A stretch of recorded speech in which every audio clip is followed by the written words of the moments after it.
ថ្ងៃដែលអូនសន្យាថាស្នេហ៍បងលុះស័យអីលើស្រីថ្លៃអូនប្រែអស់ហើយបងជឿអស់ពីចិត្តមិនគិតថាអូនក្បត់ឡើយចុងក្រោយសល់តែឈឺចាប់នឹងទឹកភ្នែកឈូ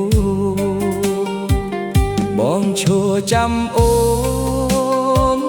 នៅកន្លែងចាស់តែម្ចាស់បេះដូងបែរជាមានអ្នកថ្មី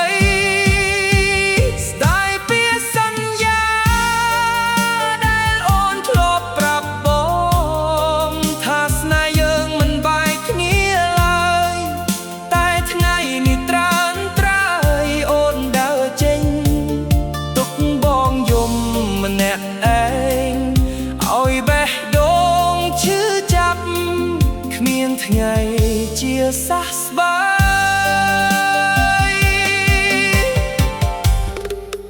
យប់ស្ងាត់បងនៅអង្គុយស្ដាប់ភ្លៀងធ្លាក់នឹកអូនចង់ភ្លេចក៏មិនអាចព្រោះចិត្តនៅស្រឡាញ់មនុស្សដែលធ្លាប់កាន់ដៃ